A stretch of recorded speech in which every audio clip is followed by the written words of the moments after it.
আপু, একটা কথা বলবো? আপু, আমি তোমার আপু নই। কি কথা, তাড়াতাড়ি বলো, সময় নেই আমার। আমি আপনাকে ভালোবাসি। ছোট লোক, তোমার সাহস কত বড়, জুনিয়র হয়ে সিনিয়রকে এইসব বলে বেড়াচ্ছ? আমি সত্যি বলছি, আমি আপনাকে। চুপ, পড়াশোনায় মন দাও। আর কখনো আমার সামনে এভাবে আসলে সরাসরি প্রিন্সিপালের কাছে নিয়ে যাব। কিন্তু আমি। চুপ, তোর মতো ছোট লোকের সাথে প্রেম করব স্বপ্নেও ভাবিস না। কিন্তু আমি সত্যি। চুপ, তোর অবস্থান চিনে কথা বল। আমার সাথে তোর নাম কেউ একসাথে নিলে সেটাই আমার জন্য অপমান হয়ে যাবে। আমি হাল ছাড়বো না। ছাড়তেই হবে, আমার কাছে তুই কিছুই না। গরম রোদে কলেজের ক্যাম্পাস প্রায় ফাঁকা। দুপুরে ঘন্টা পড়ে গেছে, সবাই ক্লাস শেষ করে চলে যাচ্ছে, কিন্তু গেটের পাশে এখনো দাঁড়িয়ে আছে আদিত্য। হাতে কোনো গিফট নেই, কিন্তু চোখে একরাশ সাহস জড়ো করা। দূর থেকে আরও এগিয়ে আসছে, লম্বা চুল বাতাসে উঠছে, মুখে সেই অপরাজেয় আত্মবিশ্বাস যা আদিত্যকে একদিকে টানে, অন্যদিকে আহত করে। আদিত্য গভীর শ্বাস নিয়ে সামনে এগিয়ে গেল। আপু, একটু দাঁড়ান, কথা আছে। কি চাই আবার? তোকে তো বলেছিলাম আমার সামনে আসবি না। আমি শুধু বলতে চাই, আমি তোমাকে ভালোবাসি। আদিত্যের কথা শেষ হবার আগেই ঠাস একটা থাপ্পড় তার গালে এসে পড়ল। চারপাশে দাঁড়ানো দু একজন ছাত্র চমকে তাকালো। আমি নেতার মেয়ে, তোর মতো ছোট লোকের সাথে প্রেম করব? তুই কে রে আমার কাছে? নিজের অবস্থান বুঝে চল। আদিত্য অপমানের আঘাতে একটু থমকালো, গলা নিচু করেনি। ভালোবাসায় বড় ছোট দেখি না আমি। ভালোবাসা? হ্যাঁ, টাকার লোভে আমার পিছে ঘুরছিস। ছোট লোক কোথাকার, ভাবছিস আমার সাথে প্রেম করলে আরাম পেয়ে যাবি, তাই না? আদিত্যের চোখে তীব্র কষ্ট আর অভিমান ভেসে উঠল। তুমি আমার হৃদয় নিয়ে যা খুশি বলো, কিন্তু আমি টাকার জন্য তোমার পিছে আসিনি। আমি এসেছি তোমাকে আমার নিজের করে নেব বলে। বড় কথা বলিস না, তোর মতো জুনিয়রের স্বপ্নেরও সীমা থাকা উচিত। বলে সে মাথা উঁচু করে সোজা এগিয়ে গেল। চারপাশে একটা নিস্তব্ধতা নেমে এলো। আদিত্য সেখানে দাঁড়িয়ে রইল, ঠোঁটে এক ফোঁটা তিক্ত হাসি আর চোখে চ্যালেঞ্জের আগুন। দেখে নিব, একদিন তুমি আসবে আমার কাছে। ক্যাম্পাসের গেট থেকে ধীর পায়ে হেঁটে বেরোচ্ছে আদিত্য। গালের একপাশে থাপ্পড়ের লালচে দাগ, চোখে কিন্তু কোনো পরাজয়ের ছাপ নেই। দূরে একটা চায়ের দোকানের পাশে দাঁড়িয়ে আছে তার বন্ধু রনি। রনি দূর থেকে সব দেখেছে, হাত তুলে ইশারা করলো। এইদিকে আয়, তোর সাথে কথা আছে। আদিত্য এসে থামতেই রনি মুচকি হেসে মাথা নাড়ল। ভাই, আমি বলছি বড়লোকের পিছনে ঘুরে লাভ নেই, ওরা শুধু অপমান করবে। তোর মতো সাধারণ ছেলেকে ওরা কখনোই পাত্তা দিবে না। আদিত্য এক চুমুক পানি খেলো, তারপর শান্ত গলায় বলল। আমি সাধারণ ঠিকই, কিন্তু মনটা ছোট না। আরও যতই বড় লোকের মেয়ে হোক, সেও মানুষ। মানুষকে ভালোবাসতে টাকার দরকার হয় না। মানুষ হতে হবে আগে, আরও তো মানুষ না। ভাই, অহংকারের পাহাড়, নেতার মেয়ে, কলেজের সিনিয়র, তার কাছে তুই কিছুই না। আদিত্যের ঠোঁটের কোণে একরাশ জেদি হাসি ফুটল। আমি কিছু না, ঠিক আছে, কিন্তু একদিন আমি হব তার সব কিছু। ভাই, তোর এই পাগলামি আমি দেখি কই গিয়ে শেষ হয়। দুজনের চায়ের দোকানের বেঞ্চে বসে গেল, কিন্তু আদিত্যর চোখ যেন দূরের দিকে তাকিয়ে আছে, যেখানে আরুর হাসি আর অবহেলার আড়ালে লুকিয়ে থাকা এক অদৃশ্য দরজা, যেটা সে যে কোনো মূল্যে খুলবেই। সন্ধ্যার পর ঢাকার ব্যস্ত রাস্তা ধীরে ধীরে শান্ত হচ্ছে। এক একটা বাড়ির বারান্দা আর গেটে আলো জ্বলছে। সেখানেই এক বিশাল দোতলা বাড়ির সামনে দাঁড়িয়ে আছে আদিত্য। গায়ে সাধারণ শার্ট, হাতে কিছু নেই, শুধু চোখে এক অদ্ভুত প্রত্যাশা। এটাই আরুর বাড়ি। সে জানে এ সময় আরু সাধারণত বারান্দায় আসে কিংবা গাড়ি থেকে নামে। সারাদিনের ক্লান্তি ভুলে শুধু এক ঝলক দেখার জন্যই সে দাঁড়িয়ে আছে এখানে। গেটের ভেতরে দারোয়ান খানিকটা সন্দেহের চোখে তাকাচ্ছে। ভাই, এখানে দাঁড়িয়ে আছেন কেন? কারোর জন্য অপেক্ষা করছি। এমন সময় ভেতর থেকে সাদা একটা গাড়ি এসে থামলো। গাড়ির দরজা খুলতে নেমে এলো আরু, হাতে মোবাইল, মুখে সেই চিরচেনা রাগী অভিব্যক্তি। গাড়ি থেকে নামার পর চোখ পড়তেই গেল গেটের বাইরে দাঁড়ানো আদিত্যের উপর। এক সেকেন্ডের জন্য থামলো না, এগিয়ে গিয়ে গম্ভীর গলায় দারোয়ানকে বলল। এই ছোট লোককে ঘাট ধাক্কা দিয়ে বের করে দাও, আর যেন আমার বাড়ির সামনে চোখেও না পড়ে। দারুণ তৎক্ষণাৎ গেট খুলে বাইরে এসে বলল। ভাই এখান থেকে চলে যান, ম্যাডামের ওয়াটার। আদিত্য শান্ত চোখে আরুর দিকে তাকিয়ে থাকলো, কিন্তু কিছু বলল না। শুধু ঠোঁটে হালকা হাসি রেখে এক পা পেঁচালো। আমি যাচ্ছি, কিন্তু আমার আশা থামবে না। আরও উপহাসের হাসি দিয়ে ভেতরে চলে গেল, যেন এই ঘটনা তার কাছে কোনো গুরুত্বই রাখে না। কিন্তু আদিত্যের চোখে সেই আগুন আরও জ্বলজ্বল করছে। গেটের বাইরে আদিত্য পা বাড়াতেই আরও থেমে গেল। হয়তো তার অহংকার তাকে শান্ত থাকতে দিল না। গাড়ি থেকে পুরোপুরি নেমে সরাসরি গেটের কাছে এসে দাঁড়ালো। দারোয়ান অবাক হয়ে তাকাচ্ছে। ম্যাডাম আপনি ভেতরে যান, আমি সামলে নিচ্ছি। আরও হাত তুলে দারোয়ানকে চুপ করালো। থাক, আমি বলছি। তারপর তীক্ষ্ণ দৃষ্টিতে আদিত্যের দিকে তাকালো। তোর মতো ছোট লোককে আমি কোনোদিন ডাকবো, তোর মনে হয়? আদিত্য মৃদু হাসলো, কিন্তু চোখের চ্যালেঞ্জের ঝিলিক। আজ না, কাল না, একদিন আপনাকে ডাকতেই হবে। স্বপ্ন দেখতে দোষ নেই, কিন্তু জেগে থেকেও এমন স্বপ্ন দেখা বোকামি। বোকামি হোক, আমি করব। আরও আর এক মুহূর্ত অপচয় করল না, ঘুরে ভেতরে চলে গেল। তার উঁচু হিলের টোকার শব্দ গেটের ভিতর মিলিয়ে গেল। দারোয়ান কাঁধ জাগালো। ভাই আপনি যা করছেন এটা ভালো হবে না। ভালো হোক বা মন্দ, আমি থামবো না। সে আবার রাস্তায় নেমে হাঁটতে শুরু করলো। তার চোখে ছিল অপমানের আগুন, কিন্তু সেই আগুনে পড়ছে না, বরং আরও শক্ত হচ্ছে তার প্রতিজ্ঞা। আসুন এবার পরিচয় দিই ওদের। আরুর রহমান ঢাকার এক প্রভাবশালী রাজনৈতিক পরিবারের মেয়ে। তার বাবা শহরের বড় নেতা। নাম শুনলেই অর্ধেক লোক চুপ হয়ে যায়। বিলাসবহুল বাড়ি, দামি গাড়ি, বিদেশি স্কুল, কলেজের পড়াশোনা, সব মিলিয়ে আরুর জীবনের অভাব বলতে কিছু নেই। তার স্বভাবটাও বাবার মতো আত্মবিশ্বাসী, করা আর অহংকারী। সবার সামনে কথা বলার সময় মাথা উঁচু, আর নিজের পছন্দের বাইরে কিছু হলে মুহূর্তে রেগে ওঠে। অন্যদিকে আদিত্য সেন মধ্যবিত্ত পরিবারের ছেলে। বাবা একজন স্কুল শিক্ষক, মা গৃহিণী। সংসারে টাকা পয়সার তেমন সচ্ছলতা নেই, কিন্তু আদিত্যের স্বপ্ন বড়। সে মেধাবী, পরিশ্রমী, আর নিজের জীবনের প্রতিটি জিনিস অর্জন করতে চায় নিজের যোগ্যতায়। বিলাসিতা তার জীবনে নেই, কিন্তু ভালোবাসা আর সম্মানের মূল্য সে জানে। তাদের দেখা হয় কলেজে। আরু সিনিয়র, আদিত্য জুনিয়র। শুরু থেকেই আদিত্য আরুর প্রতি এক অদ্ভুত টান অনুভব করে, শুধু সৌন্দর্যের জন্য নয়, বরং তার ব্যক্তিত্বের জন্য। কিন্তু আরুর চোখে আদিত্য কেবল একজন সাধারণ অখ্যাত জুনিয়র, যাকে পাত্তা দেওয়ার প্রয়োজন নেই।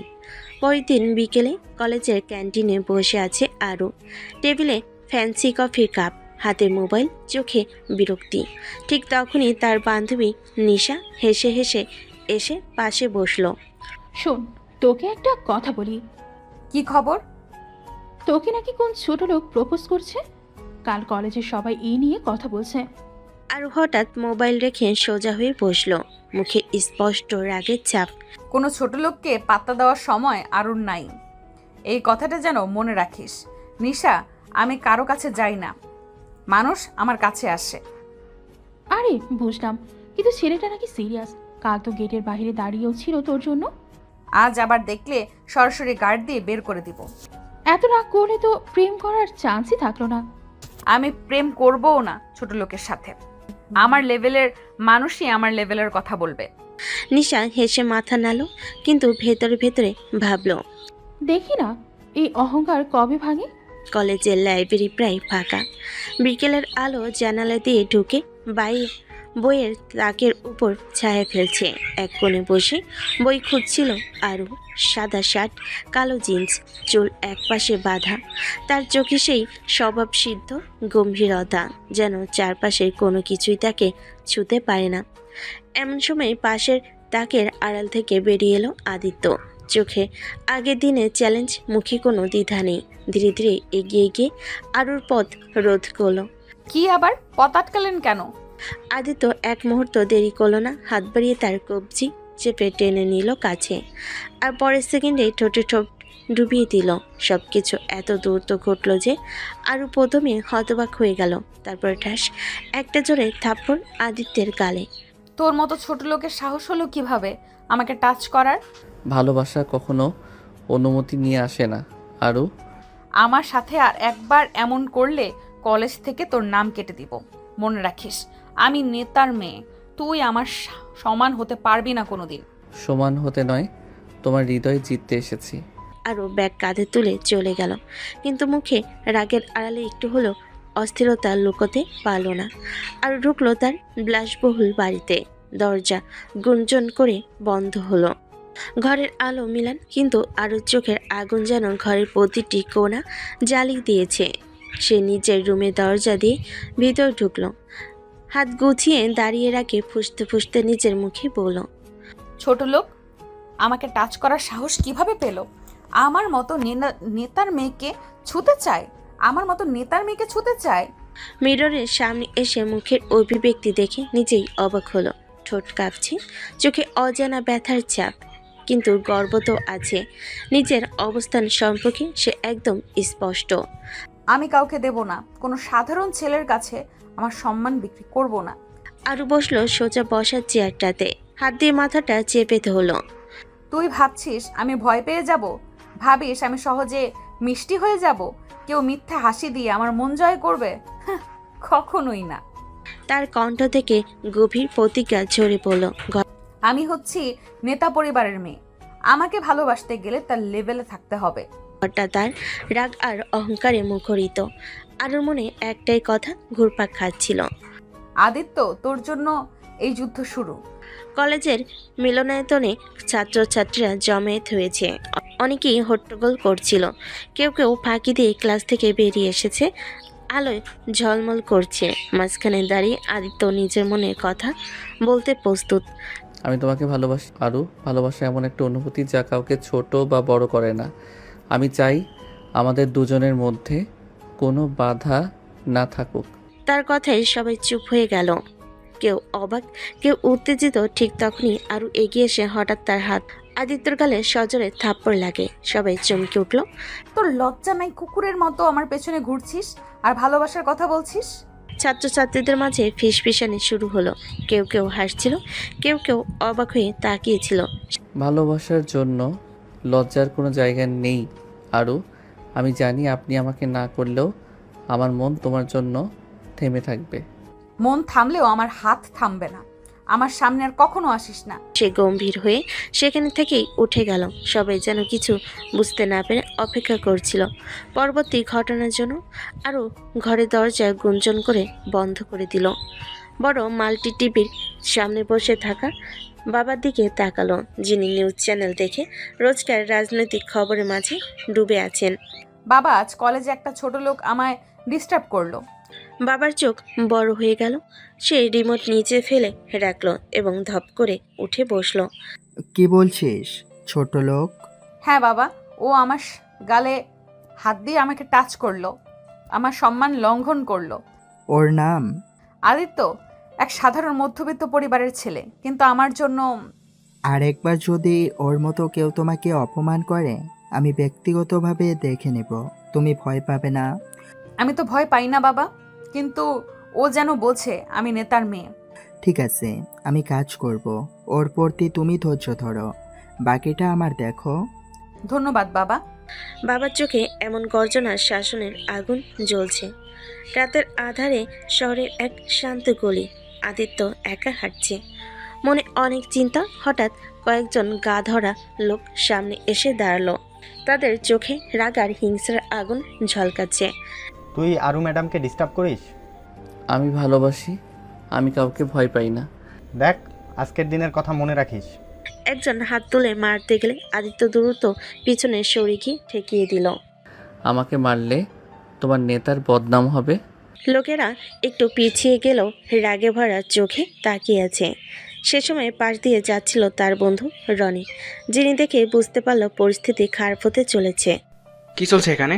চলে যাও, না হলে। আমরা বলেছি চলে যাও। আদিত্য, সাবধানে থাক। আমি ভয় পাই না রনি, আমি যুদ্ধে নামছি। তোকে আজকের পর থেকে আর কলেজে ঢুকতে দেওয়া হবে না, বুঝলি? নেতার মেয়ের সম্মান রক্ষা করতেই হবে। আদিত্য কাঁপিনি বরং দৃঢ় চোখে তাদের দিকে তাকালো। তোমরা মারবে? তাহলে শুরু করো। লোকেরা একসাথে ছুটে পড়ল। আদিত্য পেছনে সরে না গিয়ে লড়াই শুরু করলো। হাত পা শরীরের সব শক্তি দিয়ে ঠেকিয়ে দিল তাদের আক্রমণ। ধাক্কা ঘুষি থাপ্পড় সবই লেগে গেল, কিন্তু আদিত্য এক মুহূর্ত পিছুপা হলো না। অবশেষে এক এক করে লোকেরা পড়তে শুরু করলো। তাদের মধ্য থেকে কেউ গর্জে উঠে বলল, ওই ছেলেটা শক্তিশালী। চলে যাই, ওর সঙ্গে লড়াই করতে পারছি না। আদিত্য ঘাম ঝরিয়ে দাঁড়িয়েছিল, বুকে গর্ব আর জেদ নিয়ে। সে জানতো এই লড়াই শুধু বাহিক্য নয়, এটা তার স্বপ্নের জন্য, তার ভালোবাসার জন্য। রাতের চাঁদের আলো মৃদু ঝলমল করছে শহরের ওপর। আরুর বিলাসবহুল ঘরের বেলকুনিতে শান্তি বিরাজ করছে। হঠাৎ একটি ছায়া নীরবভাবে বেলকুনি দিয়ে উঠে যায়। আদিত্য ধীরে ধীরে আরুর রুমের বেলকুনি দিয়ে প্রবেশ করলো। আরু চেয়ার থেকে উঠে তাকিয়ে রইল, চোখে ক্ষুব্ধতাও অবাক ভাব মিশে আছে। আদিত্য হেসে তার ঠোঁটে নরম ছোঁয়া দিয়ে বলল। ঘুম আসছে? তারপর হঠাৎ আদিত্য আরুর ঠোঁট কামড়ে ধরে কিছু করতে শুরু করলো। আরু প্রথমে হক চুকিয়ে গেল, তারপর রাগী গলায় বলে উঠল, তোর মতো ছোট লোকের সাহস হলো কিভাবে আবার আমাকে টাচ করার? গন্ডা দিয়ে আমাকে মারতে পারো, সরাতে পারবে না। আমি এখান থেকে যাচ্ছি না, আপনার হৃদয় জিতবই। আরু গম্ভীর হয়ে চুপ করলো। তার রাগে ফেটে পড়তে ইচ্ছে করছে। আরু রেগে চিৎকার করে শুরু করে দিল, বাবা তুমি আসো এক্ষুনি, ও আবার এখানে। আরও আমি যে কোনো মূল্য দিয়েই তোমাকে থামাবো। আরু রেগে চিৎকার করা শুরু করে দিল। হঠাৎ আদিত্য ধীরে ধীরে আরুর হাতে হাত রেখে চোখে চোখ রেখে ঠোঁটে ঠোঁট রেখে কিস করতে শুরু করলো। আর তোমাকে হারাতে পারবো না আমি। প্রথমে সংকোচ থাকলো, আদিত্যর মধুর স্পর্শে কিছুটা অজানা উষ্ণতা পেল। ছেড়ে দে ছোট লোক, বাবা আসছে। বাবা আসুক, আমি তোমার পাশে আছি। বাড়ির বিশাল হলে প্রবেশ করলো আরুর বাবা। ঘরটা নীরব, কেউ দেখা মিলছে না। সে আশেপাশে দেখে মাথা ঘুরিয়ে আরুর দিকে ফিরে বলল, কেউ তো এখানে নেই আরু। বাবা ওই ছোট লোক আমার রুমে এসেছিল, আমার সাথে খারাপ ব্যবহার করেছে। বাবার চোখের কোণে ক্রুদ্ধ আগুন জ্বলতে লাগলো। সে হাত গুটিয়ে বলল, কে এত সাহস দেখিয়েছে? তোর নাম মান রক্ষা করতেই হবে, আমি দেখছি কি করব। বাবা আমি ভয় পাই না, ওর হাত থেকে আমার সম্মান রক্ষা করতে হবে। ঠিক আছে আরু, তোর জন্য আমি সব কিছুই করব, সম্মান নষ্ট করা যাবে না। তার গলায় ক্রুদ্ধ আওয়াজ এখন পুরো বাড়িতে ঘুরতে লাগলো, যেন কেউ শুনিনি। নেতার মেয়ের মর্যাদা রক্ষা করা তার প্রথম দায়িত্ব। দুপুরের গরমে নেতার অফিসের ঘর, বড় বড় জানালা দিয়ে আলো ঢুকছে। আরুর বাবা বসে আছেন এক গোল টেবিলের সামনে। তার পাশে দাঁড়িয়ে আছে দুই কালো পোশাক পরা শক্ত দেহ লোক, যারা তীক্ষ্ণ চোখে সতর্কতার ঝলক ছড়াচ্ছে। আরুর বাবা কঠোর কণ্ঠে বললেন, তোমরাও যাও, ওকে জানিয়ে দাও আরুর কাছ থেকে দূরে থাকতে। তার কাছে হাত দেওয়া মানে নিজের জন্য বিপদ ডেকে আনা। একজন লোক সোজা হয়ে দাঁড়িয়ে বলল, সাহেব, আমরা যেন ঠিকমতো কাজ করি। ঠিক আছে, তাড়াতাড়ি খবর পৌঁছে দাও, ও বুঝুক।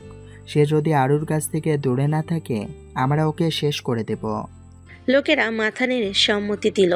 আরুর বাবা ঘুরে বসে ফোন হাতে নিয়ে বললেন, মেয়ের সম্মান রক্ষা আমার প্রথম কাজ, কেউ যেন দুঃসাহস না করে। ঘরের বাতাসে যেন শঙ্কার ছায়া নেমে এলো, আর বাইরে ঝড়ের আগে এক ভয়ঙ্কর সুনামি তৈরি হচ্ছিল। হঠাৎ দরজার বাইরে হঠাৎ কয়েকজন ছায়ামূর্তি এসে দাঁড়ায়। আমরা জানতে পারছি তুমি আরুর কাছ থেকে দূরে থাকতে পারছো না। আমি যেখানেই যাব আমার জায়গা সেখানে, আরুর পাশে। ওর বাবা পাঠিয়েছে, বলেছে যদি কাছে আসিস শেষের কেউ হবে তুমি। আমি ভয় পাই না, তোমরা যা করো করো, আমার মন একবার ধরে ফেললে আর ছাড়বো না। তোরা বুঝলি না, এই জগতে বড় লোকের সঙ্গে লড়াই করা সহজ না। আমি বড় হতে চাই, আর তোরা আমাকে থামাতে পারবে না। তার সাহস দৃঢ়তা দেখে লোকটা একটু পিছিয়ে গেল। তুমি যতই বাধা দাও না কেন, আমি এগোতেই থাকবো। একদিন আমার জয় হবে। দুপুরের রোদ গলে পড়ছে শহরের রাস্তায়। আরু তার বান্ধবী নিশার হাত ধরে বাইরে বেরিয়ে পড়েছে। তারা যাচ্ছিল কাছের একটি জনপ্রিয় ক্যাফেতে।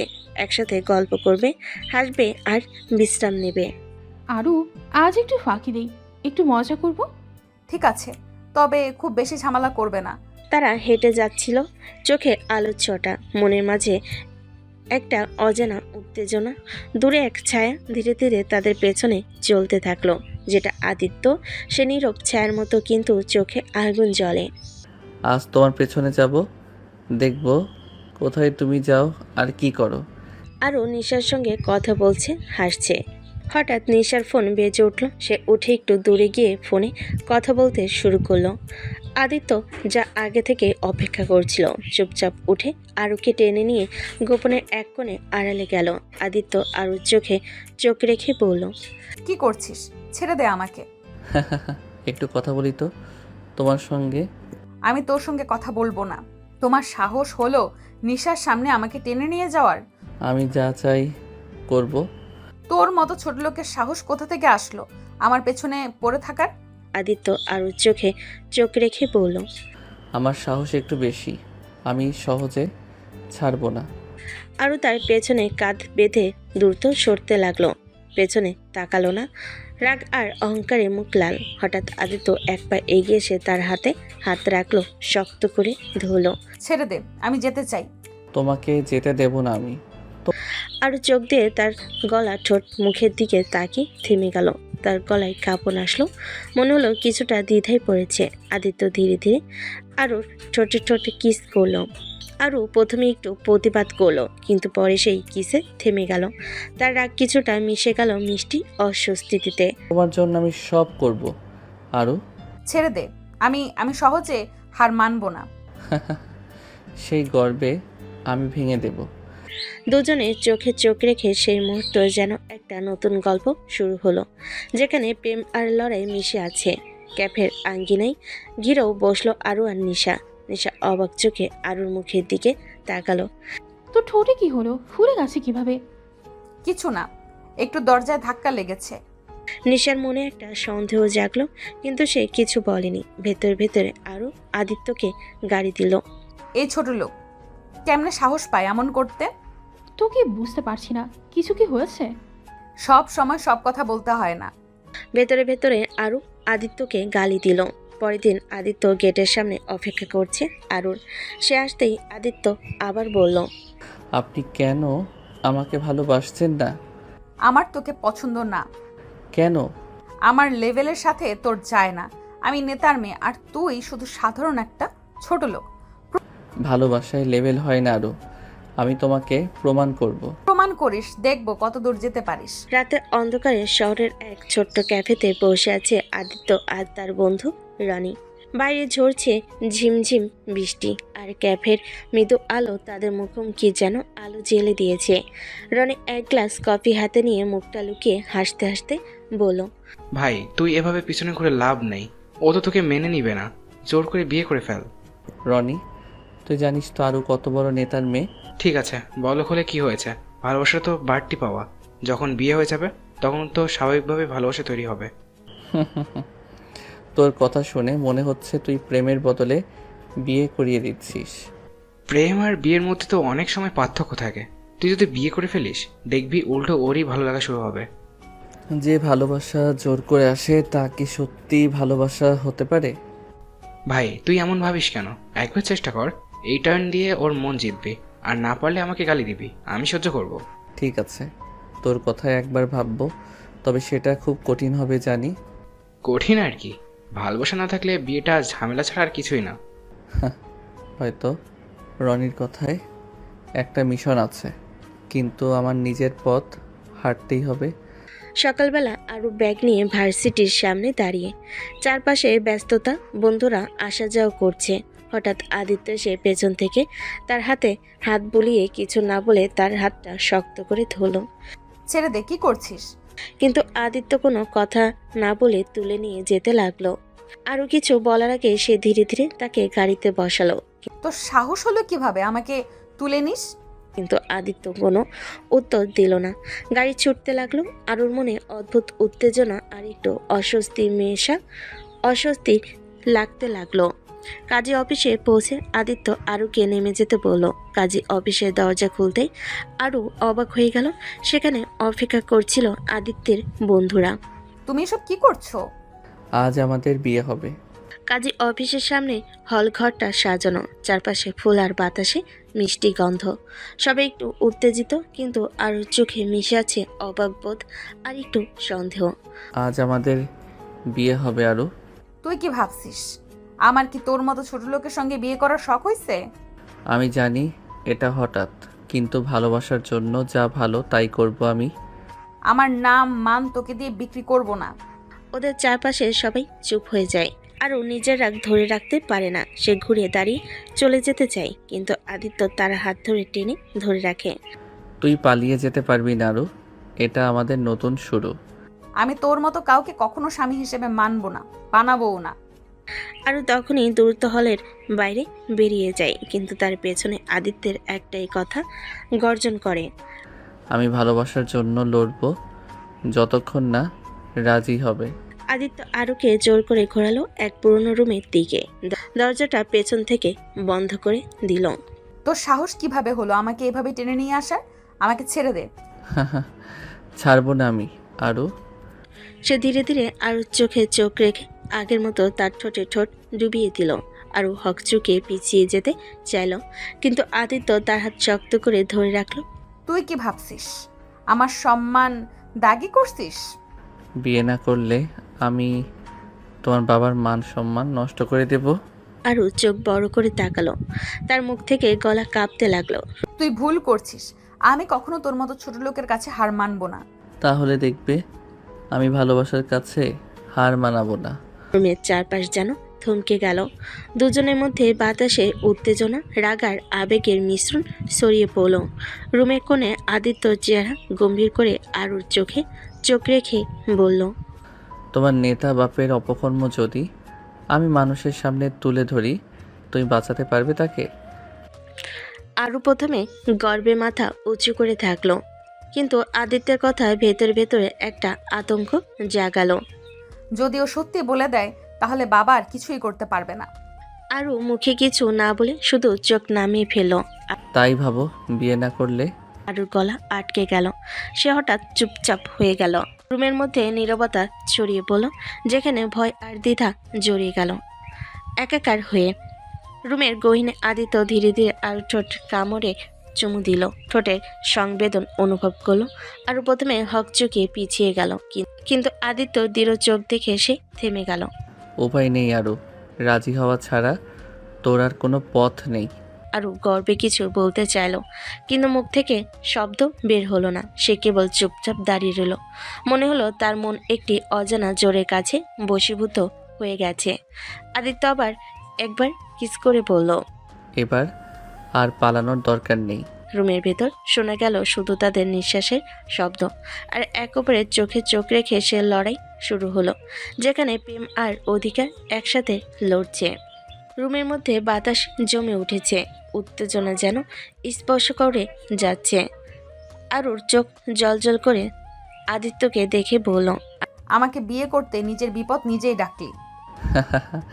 বিপদ হলে তুই হবি আমার সঙ্গী। আমি তোকে শান্তিতে থাকতে দিব না। আমি চাই তুই শুধু আমার হয়ে থাকিস, আর বাকি সব তারপর। তোর সঙ্গে আমার যুদ্ধ শুরু হলো, বুঝতে পারছিস? তুই যতই যুদ্ধ করিস আমি ততই তোর কাছে নিবিড় হব। আরুর চোখে সে আগুন আবার জ্বলে উঠল, কিন্তু সেই আগুন যেন একটা অদ্ভুত আকর্ষণও লুকিয়ে আছে। কাজী অফিসের ছোট্ট ঘরে দুজন দাঁড়িয়ে আছে। চারপাশে শপথের জন্য সাজানো ফুল, আর মেঝেতে ছোট্ট মাদুর বিছানো। আরুর চোখ লাল, মুখে রাগ আর অভিমান মিশে আছে। আরু, আজকে আমাদের বিয়ে হবে, আর আমাকে ছাড়ার কোনো সুযোগ নেই। আমি বাধ্য হয়ে রাজি হচ্ছি। মনে রেখো, এটা আমার ইচ্ছে না। তোমাদের দুজনের সম্মতি ছাড়া আমি বিবাহ সম্পন্ন করতে পারবো না। আরু গরুর মতো মাথা নিচু করে দাঁড়িয়ে থাকলো। আমি তোকে কখনো ভালোবাসবো না। তুই চাও আর না চাও, আজ থেকেই আমরা এক হয়ে যাব। কাজে ধীরে ধীরে তাদের আংটি পরিয়ে দেয়। আরও মনে মনে কাঁদতে থাকে, কিন্তু মুখে কিছু প্রকাশ করে না। সন্ধ্যার আলো মিলান হয়ে আসছে। আরু আর আদিত্য একটি বাড়ির সামনে দাঁড়িয়ে। এই আমার বাড়ি হারু, তোমার জন্য।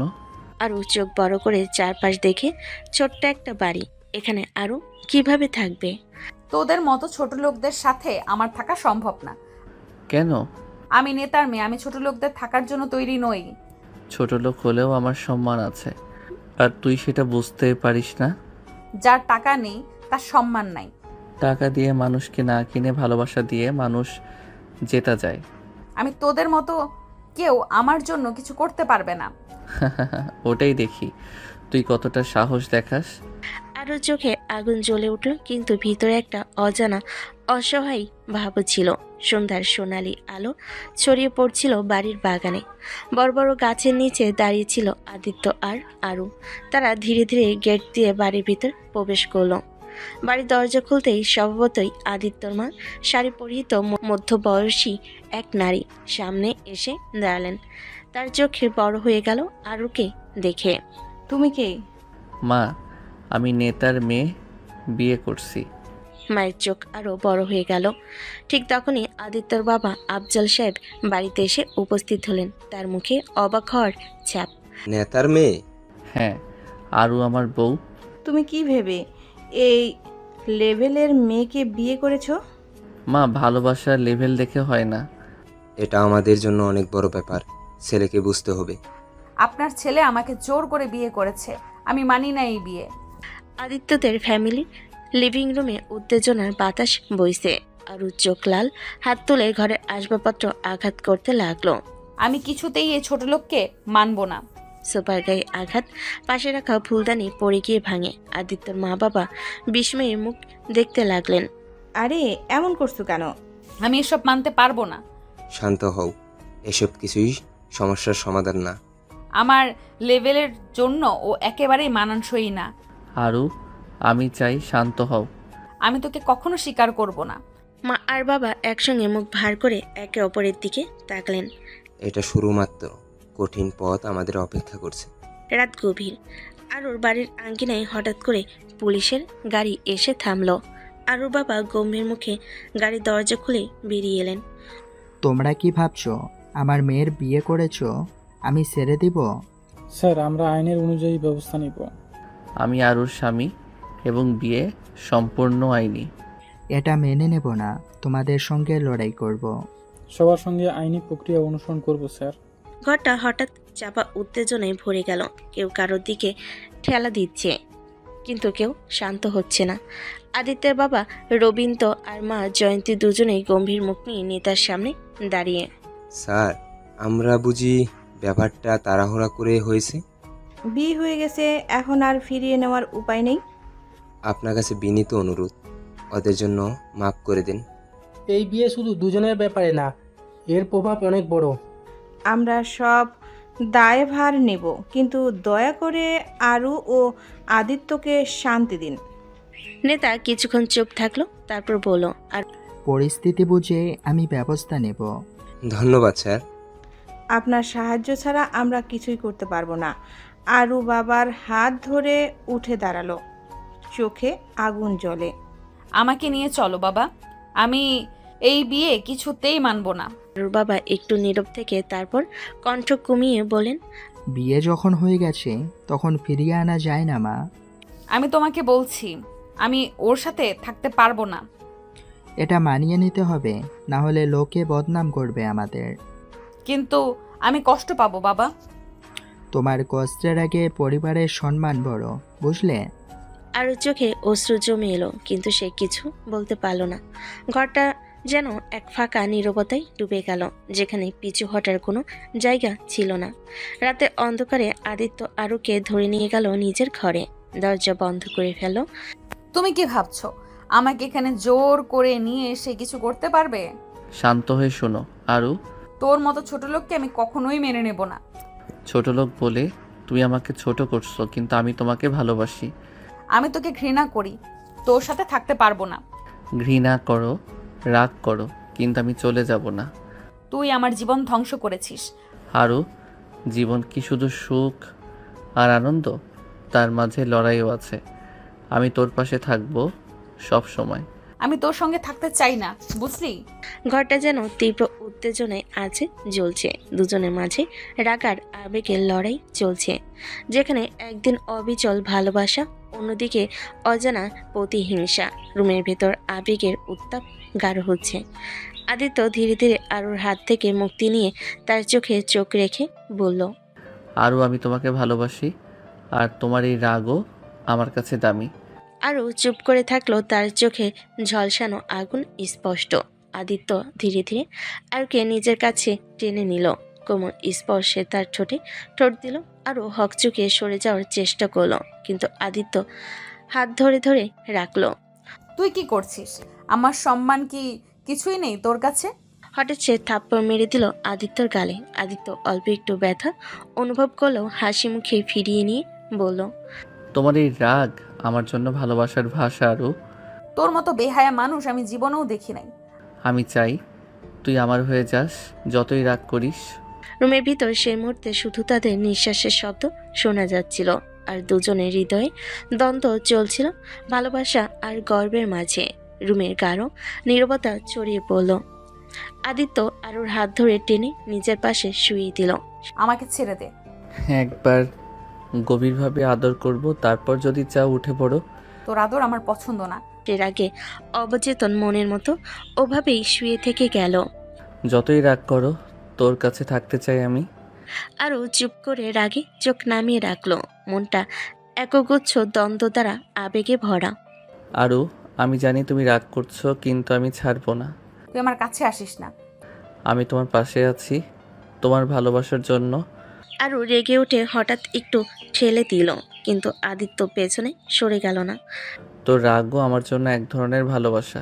আরও চোখ মেলো, কিছু বলল না, শুধু তার ভেতরে দ্বন্দ্ব আরও বাড়তে লাগলো। সকালবেলার নরম সূর্যের আলো ঘর ভরে উঠল। আদিত্য খাবার থালা হাতে নিয়ে আরুর সামনে বসলো। আরও খাও তো একটু। তোদের এইসব ছোট লোকদের খাবার আমি খাই না। কেন? আমার লেভেল আর তোমাদের এইসব কিছু একসাথে চলবে না। খাবার তো সবাই খায়, আর ভালোবাসাও। তোমাদের মতো ছোট লোকদের হাত থেকে খেতে পারি না। আদিত্য চুপ থেকে আরুর দিকে দেখে থাকলো। ঘরটা যেন তাদের দুজনের মধ্যে দূরত্ব মেপে চলছিল। রান্নাঘরের দরজা থেকে গরম গরম খাবারের সুগন্ধ ঘরে ছড়িয়ে পড়ল। আদিত্যের মা আরুর পছন্দগুলো মাথায় রেখে রান্না করছিল। আজ আমি আরুর জন্য বিশেষ কিছু বানিয়েছি। মা, তুমি সব সময় সবার খেয়াল রাখো। কিছুক্ষণ পর আদিত্যের মা খাবারের থালা হাতে নিয়ে আরুর সামনে বসলো। তুমি আমার জন্য রান্না করেছো? হ্যাঁ, আমি চাই তুমি এখানে আরামে থাকো। আরও একটু থেমে তারপর ধীরে ধীরে খাবার খেতে শুরু করলো। মুখে অপ্রত্যাশিত এক প্রশান্তি দেখা গেল। ধন্যবাদ। দেখো মা, তোমার যত্ন করছে। ঘরটা একটু একটু করে শান্তি ও মমতার ছোঁয়ায় ভরে উঠল। ভার্সিটির ক্যাম্পাসে ব্যস্ত ভিড়ে আরও তার বান্ধবীর কাছে এসে পৌঁছালো। তুই কি আদিত্যকে বিয়ে করে ফেললি? হ্যাঁ, ওই কুত্তা জোর করে বিয়ে করেছে আমাকে। সত্যি? তোকে জোর করে বিয়ে করলো? কি আর করতে পারতাম, আমি তো চাইনি। এখন কি করবে? ওর সঙ্গে থাকা ছাড়া আর কোনো অপশন নেই। তার চোখে রাগ আর অভিমান মিলেমিশে একাকার হয়ে গেল।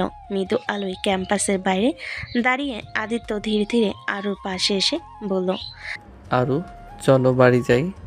তোর সাথে কোথাও যাব না, আমি আমার বাসায় যাব। তোমাকে সঙ্গে নিয়ে যেতে চাই আরও। আমি তোর সাথে যাব না। তাদের চোখে চোখ পড়ল। দুজনের মাঝে টানাপ্রণ স্পষ্ট হয়ে উঠল। ঠিক আছে, আমি ছাড়বো না। আরও ঠোঁট কামড়ে চুপ করে রইল। আরও হঠাৎ গর্জে উঠল, তুই আমার জীবন নষ্ট করেছিস। সে আদিত্যকে ঠেলে দিল, কিন্তু আদিত্য দৃঢ় ছিল। আমি তোমার পাশে থাকবো, ভালোবাসা আর রাগ দুইটাকে নিয়েই। তোর ভালোবাসা আমার দরকার নেই। রাগ আর আবেগের ঝড় তাদের চারপাশে ছড়িয়ে পড়ল, যেন এই দুই হৃদয়ের লড়াই নতুন অধ্যায়ের সূচনা করলো। কলেজ গেট থেকে বেরিয়ে আদিত্য শক্ত হাতে আরুর হাত ধরে টেনে নিয়ে চলল। তোর মতো ছোট লোকের সঙ্গে আমি থাকতে পারবো না। তারা রাস্তার ধারে দাঁড়িয়ে গাড়ির হর্ন বাজছে, লোকজন চোখ বুলিয়ে যাচ্ছে। আদিত্য রিক্সায় উঠে বলল, আরু চলো উঠো। একটু থেমে তারপর বাধ্য হয়ে উঠল। রিক্সা চলে বাড়ির পথে। আরও চুপচাপ বাইরে তাকিয়ে রাগ আর অভিমান গুটিয়ে রাখলো। রাতের নীরবতা ছড়ানো বাড়ির বারান্দায় দাঁড়িয়েছিল আরও। গোসলের পর ভেজা চুলগুলো বাতাসে ঝুলছিল, চোখে মিশ্র অনুভূতি, রাগার অব্যক্ত ভালোবাসা।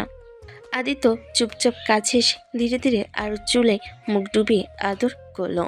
তোমার এই ভেজা চুলের গন্ধে আমি হারিয়ে যাই আরু। তুই কি করছিস?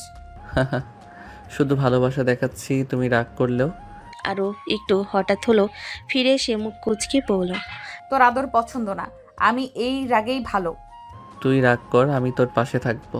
তারা দুজনের মাঝে সেই নীরব মুহূর্ত যেন একটা গল্পের পর্ব হয়ে গেল। রাগ আর ভালোবাসার মেল বন্ধন। রুমের গাঢ় অন্ধকারে শুধুই তাদের নিঃশ্বাসের আওয়াজ। আদিত্য কোমলভাবে আরুর হাত টেনে ধরে নিয়ে গেল ছাদের দিকে। আরও কিছুক্ষণ প্রতিবাদ করার চেষ্টা করলো, কিন্তু আদিত্য তাকে কোলে তুলে বিছানায় শুইয়ে দিল। আরু, আমার ঠোঁটের ছোঁয়া তোমার জন্য। সে ধীরে ধীরে আরুর ঠোঁটে কিস করলো। আরও রেগে উঠল, ঠোঁট কামড়ে প্রতিহত করলো আদিত্যের ভালোবাসাকে। তোর এই সাহস কিভাবে হলো আমাকে কিস করার? বারবার একই কাজ করছিস তুই। তোমার এই প্রতিরোধী আমাকে আরো কাছে টানে। রুমটা যেন প্রেমার টানাপোড়েনের এক মায়াবী খেলায় মগ্ন হয়ে উঠল। আদিত্য আরুকে নিয়ে নীরব রাতের আচ্ছন্নতায় ডুবিয়ে দিল। তার ঠোঁটের মাই আরুর সব রাগ গলে যেতে লাগলো। আদিত্য একের পর এক কিস দিল, চোখে চোখ রেখে আদর করতে গেল সারা রাত। চোখে চোখ রেখে আদর করে গেল সারা রাত। আর কখনো রেগে ঠোঁট কামড়ে বিরক্ত করলো আদিত্য চালনা, বরং আরও কোমল হয়ে ভালোবাসা ছড়িয়ে দিল। রুমটা ছিল তাদের আবেগের আঙ্গিনা, যেখানে রাতের নীরবতা শুধু তাদের হৃদয়ে সুর তুলছিল। সারা রাত ধরে আদর আর ভালোবাসার জোয়ার বইতে লাগলো। আরুর গর্ব আর আদিত্যের ধৈর্যের খেলা চলল অবিরত। রাতের নিরিবিলি ঘরে আরুর চোখে অশ্রু জমে উঠল। কাঁদতে কাঁদতে সে আদিত্যের দিকে তাকিয়ে বলল, কেন আসলি আমার কাছে? কেন ছুলি আমাকে? আমি এখন তোমার স্বামী, তুমি আমার স্ত্রী। আদিত্য ধীরে ধীরে আরুর হাত চেপে ধরে বলল, তোমাকে ছোঁয়ার অধিকার আমারই আছে। আরু চোখ মেলে তাকালো, কিছু বলতে পারল না, শুধু অজান্তেই গলা কম্পয়মান হয়ে উঠল। ঘরটা নিঃশব্দে ভরে গেল তাদের মাঝে এক নতুন বোঝাপড়ার আলোয়। সকালে নরম আলো ঘরটা ভরে উঠল। আদিত্য আস্তে আস্তে ঘুম থেকে উঠল, মুখে শান্তির ছাপ। তখনই আরু হাতে এক বালতি পানি নিয়ে এগিয়ে এলো। আমার কাছে আসার ফল এবার তোমাকে দিতে হবে। হঠাৎ সে ঝড়ের মতো পানি আদিত্যের গায়ে ঢেলে দিল। আদিত্য হকচকে উঠল, পানি গড়াতে শুরু করলো তার গায়ে। ওরে বাবা, এ কি করলে? এই ছিল আমার প্রথম ও শেষ সতর্কতা। ভালো, আমি বুঝে গেলাম। সকালের নরম আলো ঘর জুড়ে ছড়িয়ে পড়ছিল। আদিত্য ধীরে ধীরে আরো হাত ধরে টেনে নিয়ে গেল বাথরুমের দিকে। আমাকে ছেড়ে দে, আমি যেতে চাই। না, একটু ধৈর্য ধরো। ঝর্ণার পানি ধেয়ে এলো আরুর মাথার কাঁধে, ছিটকে পড়লো। আরু আচম্বিতে চিৎকার করে উঠল, তুমি কি করছো? এই পানি তোমার রাগ ধুয়ে নেবে আর আমার ভালোবাসা আরো গাঢ় করবে। তোর রোমান্টিক কথা তোর কাছেই রাখ। আমি শুধু তোমার জন্যই তো এই ঝর্ণার পানি। গোসল করছি, সকালে কেন ভেজালি আমাকে? তোমার সাথে একসাথে গোসল করার মজাই আলাদা জান। তুমি হয়তো মনে মনে এটা চাচ্ছিলে। আদিত্য, বাজে কথা রাখ, রেখে ছাড় আমাকে। তোমাকে খুবই হট লাগছে জান, আবার আদর করতে মন চাচ্ছে। আদিত্য। আর কিছু বলতে পারলো না আরু। তার আগে আদিত্য তার ঠোঁট কামড়ে ধরলো, পরনে থেকে শাড়ি একটানে খুলে ফেলো, দেওয়ালের সাথে ঠেসে ধরে কিস করতে ব্লাউজের বোতাম খুলে ফেলো। আরু রাগে লজ্জায় হাঁসফাঁস করছে। রাতে তো তেমন কিছুই দেখেনি আদিত্য, কিন্তু এখন দিনের বেলা হয় জন্য আদিত্য তাকে পুরোপুরি দেখছে। আর লজ্জায় চোখ বন্ধ করে ফেলো। আদিত্য আস্তে আস্তে পুরো শরীর উন্মুক্ত করে তার শরীরে ভালোবাসার পরশ বোলাতে লাগলো। আরও আর থাকতে না পেয়ে আদিত্য চুল খামচে ধরল। আদিত্য আরও উত্তেজিত হয়ে আরও শরীর ছোট ছোট করে কামড় দিতে লাগলো। আর বেসামাল হয়ে গেল। দুজনের নিঃশ্বাস ভারী হতেই দুটি শরীর এক করে ফেল। বাথরুমের ঝর্ণার চার কারণে তাদের মৃদু চিৎকার বাইরে গেল না। ঝর্ণার ঠান্ডা পানি থেমে যেতে আরও এক ঝটকায় আদিত্যের হাত সরিয়ে দিল। তার চোখে আগুন, ঠোঁট কেঁপে উঠছে রাগে। কোন সাহসে তুই আমাকে স্পর্শ করছিস? আদিত্য থমকে দাঁড়ালো, চোখে বিস্ময় আর সামান্য কষ্ট। তোর ছোঁয়া ঘৃণা লাগে আমার। তুই কি ভাবছিস এইসব করে আমি তোকে ভালোবেসে ফেলবো? কথাগুলো ছুরি হয়ে আদিত্যের বুকে চিরে গেল, কিন্তু ঠোঁটে হালকা হাসি লেগে রইল। যতই ঘৃণা বলো না কেন, তোমার চোখে অন্য কিছু দেখি আরও। আরও মুখ ঘুরিয়ে নিল, কিন্তু গলার কম্পন লুকোতে পারল না। ঘরের বাতাস যেন ভারী হয়ে গেল রাগার অনুচ্চারিত অনুভূতিতে। ঝর্ণার ঠান্ডা পানি থেমে গেল, বাথরুমে যেন ঝড় বয়ে যাচ্ছিল। আর ভিজে চুল থেকে ফোঁটা ফোঁটা পানি গড়িয়ে পড়ছে, কিন্তু তার চোখে আগুন জ্বলছে। আমি তোকে স্পষ্ট বলেছি, আমার জীবনে তোর কোনো জায়গা নেই। আদিত্য মুহূর্তের জন্যই চুপ করে তার দিকে তাকিয়ে রইল। তার মুখে রাগ নেই, বরং এক ধরনের শান্ত নির্লিপ্ততা। ঠিক আছে, আর স্পর্শ করব না তোমাকে। আরও অবাক হয়ে তাকালো, তার কণ্ঠে এবার বিদ্রুপ ভেসে এলো। এটাই তোর করা উচিত ছিল শুরু থেকেই। আমার জীবনে তুই শুধু সমস্যা নিয়ে এসেছিস। হতে পারে, কিন্তু তবুও আমি আছি। তুমি যত দূরে ঠেলে দাও আমি ততই ফিরে আসব, কারণ ভালোবাসা তো জোর করে মুছে ফেলা যায় না। আরও মুখ ঘুরিয়ে নিল, ঠোঁট কামড়ে রাগ চেপে রাখলো। তার বুক ধরপড় করছে, রাগে নাকি অন্য কোনো কারণে, সেটা সে নিজেই বুঝতে পারল না।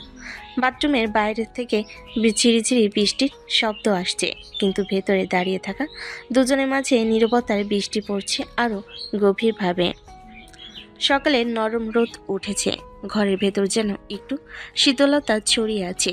ডাইনিং টেবিলে নাস্তা সাজানো, কিন্তু চেয়ারে বসা একমাত্র মানুষ আদিত্য চুপচাপ রুটি আর ডাল হাতে নিয়ে খেতে শুরু করলো। তার চোখে চিন্তার ছাপ, ঠোঁটে কোনো কথা নেই। ঘরে অন্য পাশে দরজা আধা খোলা রেখে দাঁড়িয়ে আছে আরু, মুখে গম্ভীর ভাব, কিন্তু চোখে কোণে লুকানো এক অদ্ভুত অস্বস্তি। সে কিছু বলল না, শুধু তাকিয়ে রইল। আদিত্য তাকালো না, যেন কথা বলে তার প্রতিশ্রুতি ভাঙবে। খাওয়া শেষ করে আদিত্য ধীরে ধীরে গ্লাসে পানি খেলো, তারপর ব্যাগটা কাঁধে ঝুলিয়ে নীরবে বেরিয়ে গেল। দরজা বন্ধ হতেই ঘরে যেন এক অদৃশ্য শূন্যতা নেমে এলো। আরও গভীর শ্বাস পেল, মনে মনে কিছু বলতে গিয়েও থেমে গেল। বাইরে গেটের সামনে বাইকে উঠে আদিত্য সরাসরি ভার্সিটির দিকে রওনা হলো। মনে মনে স্থির করলো আজ শুধু পড়াশোনায় মন দেবে, যতক্ষণ না ওর রাগ কমে।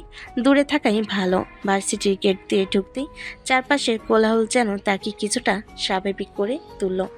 ক্যাম্পাসের মাঠে কয়েকজন বসে আড্ডা দিচ্ছে, কেউ ক্লাসে দৌড়াচ্ছে, আবার কেউ ক্যান্টিনের দিকে যাচ্ছিল। আদিত্য বাইক স্ট্যান্ডে বাইক পার্ক করতে পেছন থেকে পরিচিত কণ্ঠ ভেসে এলো। ওহো, আমাদের নতুন পর এসে গেছে। বলতো ভাবি কই? ওনার মতো আসবে এখানে? উনি তো আমাকে পছন্দই করে না, তাই তার মন সে থাক, আমি আমার মতো আছি। ভাই, এভাবে দূরে থাকলে তো কোনোদিন মন জিততে পারবি না। এখন উনি রাগ করলেও সময়ে ভালোবেসে ফেলবেন।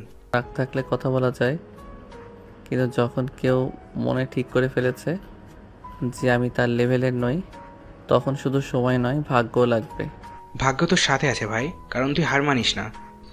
আদিত্য একটু হেসে ব্যাগটা কাঁধে তুলে নিল। তার চোখে যেন অদৃশ্য এক জেদ লুকিয়েছিল। দূরে দাঁড়িয়ে কয়েকজন ছাত্রছাত্রী তাকে ফিসফিস করছে। এই তো আরুর বর, শুনেছি জোর করে বিয়ে করেছে। আদিত্য কিছু না বলে সোজা ক্লাসের দিকে হাঁটা দিল, কিন্তু মনে মনে ঠিক করল আজ নয় কাল নয়, কিন্তু একদিন আরও বুঝবেই তার ভালোবাসা জোর নয় সত্যি। দুপুরে রোদ একটু নরম হয়ে এসেছে। ভার্সিটির ক্যান্টিনের সামনে ছোট ছোট দলে ভাগ হয়ে সবাই আড্ডায় মেতেছে। হাসি, গল্প, চায়ের গন্ধ সব মিলিয়ে যেন অন্যরকম পরিবেশ। গেট দিয়ে ঢুকলো আরু, তার সাথে 3 জন বান্ধবী আর 2 জন ছেলে বন্ধু। স্টাইলিশ পোশাক, হাতে কফির কাপ, ঠোঁটে আত্মবিশ্বাসী হাসি, যেন পুরো ক্যাম্পাস তাকিয়ে দেখছে তাকে। ওদের দল ক্যান্টিনের এক কোণে গিয়ে বসলো। হাসি ঠাট্টা, ঠান্ডা পানি আর গল্পে জমে উঠল আড্ডা। আরুর এক বান্ধবী মজার ছলে বলল, শুনেছি তুই নাকি বিয়েও করে ফেলেছিস। আরে বাদ দে এসব কথা, জীবনে মজা করার সময় এখন, এসব ঝামেলার সময় না। ওরা সবাই হেসে উঠল। একজন ছেলে বন্ধু ঠাট্টা করে বলল, তাহলে স্বামী বেচারাকে আজকাল পাত্তাই দিস না বুঝি? যাকে পাত্তা দেওয়ার ইচ্ছে নেই তাকে আমি জীবনেও পাত্তা দেই না। এই সময় ক্যান্টিনের দরজা দিয়ে ঢুকলো আদিত্য। সে একা, হাতে একটা ফাইল, চোখে এক ধরনের ক্লান্তি। দূর থেকে পুরো দৃশ্যটা দেখে নিল আরও হাসছে, কথা বলছে, চারপাশে সবার মনোযোগ ওর দিকে। এক মুহূর্তের জন্য কিছু বলতে চাইল, কিন্তু ঠোঁটে কেবল হালকা একটা নিঃশ্বাস এসে থামলো। সে চুপচাপ ক্যান্টিনের অন্য কোণে গিয়ে বসে গেল। 1 কাপ চা অর্ডার দিল আর নিজের মনে ভাবলো, ও সুখে থাকুক, আমি কিছু বলবো না যতক্ষণ না ও নিজে বুঝে আমার জায়গা কোথায়। রনি দূর থেকে দেখলো এই দৃশ্য। সে আদিত্যের পাশে এসে বলল, ভাই তুমি তো কিছু বললে না? যে মন এখন আমার হয়নি তাকে ধরে আনার চেষ্টা করেও লাভ নেই। আরও দূর থেকে এক ঝলক তাকালো আদিত্যের দিকে। তার চোখে এক মুহূর্তের জন্য অদ্ভুত একটা অনুভূতি খেলে গেল, যা সে নিজেও বুঝতে পারল না। রাত প্রায় 10টা। শহরের নামকরা এক ক্লাবের বাইরে ঝলমলে আলো, ভেতরে বাজছে জোরে ইংলিশ মিউজিক। নাচে ফুলরে ঝলসানো লাইটের খেলায় জমে উঠেছে পার্টি। আরও আজ বান্ধবীদের সাথে এসেছে। গ্ল্যামার্স পোশাক, হাতে ককটেল গ্লাস, হাসি আর নাচের মুডে ডুবে আছে সবাই। এক পর্যায়ে বান্ধবীরা নাচের ফ্লোরে চলে গেল। আরও বাড়ি বসে একা ড্রিঙ্ক করতে থাকি। তার চোখে রাগ, অভিমান, কেন যে জীবন এত বদলে গেছে, কেন যে তাকে এমন বিয়ের বাঁধনে পড়তে হলো। এ সময় দুজন অচেনা ছেলে এগিয়ে আসে। একজন কানে ঝুঁকে বলে, হাই সুন্দরী, একা বসে আছো নাকি? প্লিজ, কথা বলার মুড নেই, দূরে যান। কিন্তু তারা শোনে না, বরং একজনের হাত বাড়িয়ে দেয় আরু কাঁধে। আরু চিৎকার করে ওঠে, হাত সরান না হলে। এর মধ্যে এক ছায়া হঠাৎ সামনে এসে দাঁড়ায়। আদিত্য, চোখে আগুন, কণ্ঠে হুমকি, শীতলতা। হাত সরাও, না হলে এই হাত ভেঙে দিব। তুমি কে রে, বয়ফ্রেন্ড নাকি? আদিত্য কাছে এসে তাদের গলার কাছে মুখ নিয়ে ঠান্ডা স্বরে বলে, স্বামী। আর এখনই সরে না গেলে পরের বার হাত নয়, গলা ভাঙবে। পরিস্থিতি বুঝে ছেলেরা পিছিয়ে যায়। আদিত্য শক্ত হতে আরুর হাত ধরে বলে, চলো। তুমি কে যে আমাকে? কিন্তু আদিত্য পাত্তা না দিয়ে সরাসরি তাকে ট্যাক্সিতে বসে। গাড়ি নীরবে শহরের রাস্তা পেরোতে থাকে। রাতের বাতাসে আরুর মাথা ঘুরছে, ড্রিঙ্কসের প্রভাব স্পষ্ট। বাড়িতে পৌঁছে আদিত্য ধীরে ধীরে তাকে নামিয়ে আনে। তার চোখে রাগ, কিন্তু কণ্ঠে মায়া। তুই চাইলে আমায় ঘৃণা করো, অপমান করো, কিন্তু তোমার নিরাপত্তা আমার দায়িত্ব। আরও কিছু না বলে সোজা নিজের রুমে ঢুকে দরজা বন্ধ করে দেয়, কিন্তু মনে মনে ভাবতে থাকে, কেন যেন এই ছোট লোকটার আগমন সব সময় ঠিক সময়ে হয়। রাত প্রায় 12:30। বাড়ি ফাঁকা, চারপাশে নীরবতা, শুধু দূরে রাস্তার বাতির নিচে কুকুরের ডাক। আরও রুমে আধো অন্ধকার। সে বিছানায় এলিয়ে আছে, হাতে আধা খালি ওয়াইনের গ্লাস, চোখ লাল, গাল গরম, মাতাল ভাব স্পষ্ট। দরজা ঠেলে আদিত্য ভেতরে ঢোকে, হাতে 1 গ্লাস পানি আর ভেজা তোয়ালে। সে চুপচাপ গ্লাসটা টেবিলে রাখে, কিন্তু কিছু বলে না। আরও মাতাল হাসি দিয়ে তাকায়। এই শোনো ছোট লোক, তোমাকে কি আমি কখনো বলেছি তুমি দেখতে খারাপ না? আদিত্য ভুরু তুলে তার দিকে তাকায়, কিন্তু উত্তর দেয় না। সে জানে এই মুহূর্তে যাই বলুক, সকালে এই মেয়ে সব ভুলে গিয়ে উল্টো তাকে খারাপ মানুষ বলবে। আরও উঠে বসার চেষ্টা করে। শোনো, আমি যদি তোমাকে ভালোবেসে ফেলি না না, সেটা হবে না। আমি তো তোমাকে ঘৃণা করি। তারপর আবার হাসি, আবার পানিতে চুমুক। আদিত্য ধীরে ধীরে তার হাত থেকে গ্লাসটা নিয়ে নেয়। যথেষ্ট হয়েছে, এখন ঘুমাও। তুমি জানো আজকে তোমাকে খুব হ্যান্ডসাম লাগছে। যদি আমি তোমাকে চুমু খাই তাহলে? আদিত্য এক মুহূর্তের জন্য চোখে হালকা হাসি আনে, কিন্তু সঙ্গে সঙ্গে মাথা ঘুরিয়ে নেয়। সকাল হলে আবার এসবের জন্য আমাকে ধমক দিবে। আমি মূর্খ নই। তুমি একদমই রোমান্টিক নও। তুমি আদিত্য চাদর দিয়ে তাকে ঢেকে দেয়। নিজের মনে ভাবে, যতই রাগ করো আমি তবু আছি, সবসময়ই থাকবো। রুমের আলো নিভে যায়, শুধু জানালার ফাঁক দিয়ে চাঁদের আলো এসে পড়ে। আরও তন্দার ঘরে অস্পষ্ট স্বরে কিছু বলতে থাকে, যা শুধু আদিত্যই শুনতে পায়, কিন্তু মনে রাখে না, কারণ সে জানে সকালে ঝড় আসছে, রাত গভীর হয়ে গেছে। রুমের ভেতর হালকা সুরে গান বাজছে, বাইরে নীরবতা, কিন্তু ভেতরে এক অদ্ভুত টান টান পরিবেশ। আরও আবার উঠে সোফায় বসে আছে, চোখ লাল, গালে মাতাল লালচে আভা। তার হাতে এখন আর গ্লাস নেই, কিন্তু আচরণে মাতাল ভাব স্পষ্ট। আদিত্য দরজায় দাঁড়িয়ে চুপচাপ তাকিয়েছিল। হঠাৎ আরু হেসে বলল, জানো আদিত্য, আমি তোমাকে ঘৃণা করি, কিন্তু আজ কেন জানি তোমার চোখে হারিয়ে যাচ্ছি। কথা শেষ না হতেই সে হঠাৎ উঠে এসে আদিত্যের খুব কাছে দাঁড়ালো। এক মুহূর্তে দ্বিধা না করে ঠোঁট ছুঁয়ে দিল আদিত্যের ঠোঁটে একটা ছোট্ট কিন্তু উষ্ণ চুম্বন। আদিত্য অবাক হয়ে গেল। তার বুকের ভেতর যেন আগুন ছড়িয়ে পড়ল। এতদিন যে মানুষটা শুধু অপমান করেছে, আজ সেই প্রথমবার তাকে স্পর্শ করলো, আর সেটা ভালোবাসার মতো কিছু ছিল। আদিত্য ধীরে ধীরে তার হাত ধরে কাছে টেনে নিল। তার চোখে দৃঢ়তা, ঠোঁটে আবেগ। তুমি জানো না ওরু, তুমি আমার জন্য কতটা গুরুত্বপূর্ণ। সে নরমভাবে আরুর মুখের পাশে হাত রাখলো, চোখের দিকে তাকিয়ে বলল, আর আমি চেষ্টা করব, তুমি যদি আমাকে একটু জায়গা দাও। আরু কিছু বলল না, শুধু গভীর দৃষ্টি দিল। আদিত্য আর নিজেকে থামাতে পারল না। সে কাছে ঝুঁকে আস্তে করে আবার ঠোঁটে চুমু দিল, তারপর কপালে, গালে, যেন এতদিনে সব অভিমান মুছে দিতে চাইছে। কিন্তু মনের কোথাও ভয় কাজ করছিল। সকালে যদিও সব ভুলে গিয়ে আবার রাগ করবে, তবুও সেই মুহূর্তে আদিত্য শুধু অনুভূতি নিয়ে বেঁচে থাকলো। রাতটা যেন থমকে গেল, সময় থেমে রইল শুধু তাদের দুজনের জন্য। সকালের আলো জানালার ফাঁক দিয়ে ঢুকে পড়েছে। রুমের ভেতর নীরবতা, শুধু বাইরে পাখির ডাক। কিন্তু এই নীরবতার ভেতর লুকিয়ে আছে এক তীব্র ঝড়, যা কয়েক সেকেন্ডের মধ্যেই ফেটে পড়বে।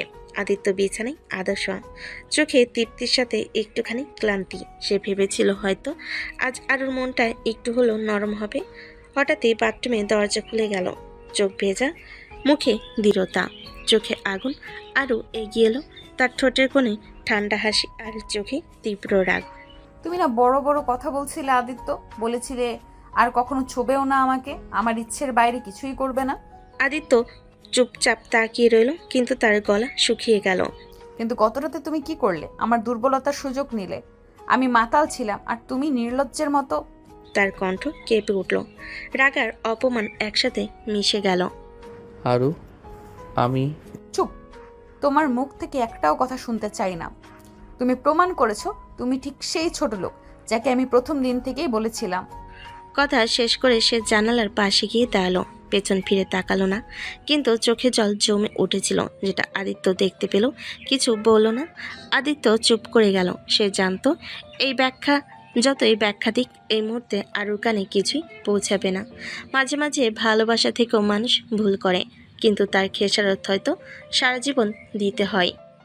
সকাল থেকে ঘরটা ছিল অদ্ভুত শীতল। আদিত্য নিজের রুমের এক কোণায় বসলো, হাত পা গুটিয়ে নিয়েছিল, মুখে চুপচাপ একগুঁয়ে ভাব, যা কেউ ভাঙতে পারছিল না। বাইরে থেকে আরুর চলাফেরা স্পষ্ট শুনতে পাচ্ছিল, কখনো হাসি, কখনো কেঁদে ওঠার মতো শব্দ। কিন্তু সে জানতো আরুর মন এখন তার কাছে নেই। দুপুরবেলাতেও আদিত্য একা বসে থাকলো। সে কোনো কথা বলার আগেই আরু চোখ সরিয়ে নিত। তার গলা খারাপ, তার চোখে কষ্টের ছায়া। একবার সাহস করে সে আরুর কাছে গেল, কথা বলার চেষ্টা করলো। আরু,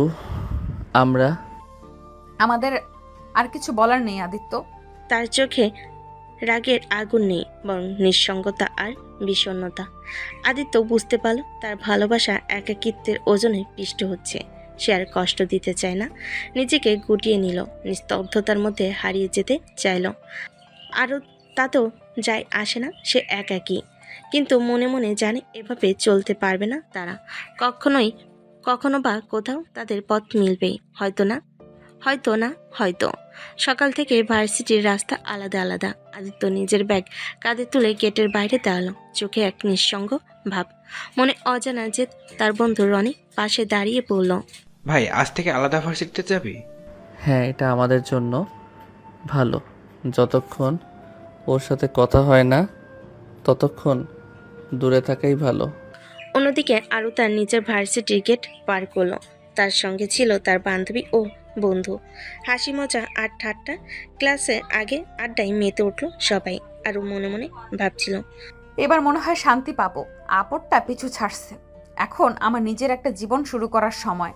প্রতিদিন ক্লাস শেষে আরও তার বন্ধু মিলে কফি শপে যেত। অন্যদিকে আদিত্য তার বন্ধু রনির সঙ্গে এক কোণে বসে পড়াশোনা করত।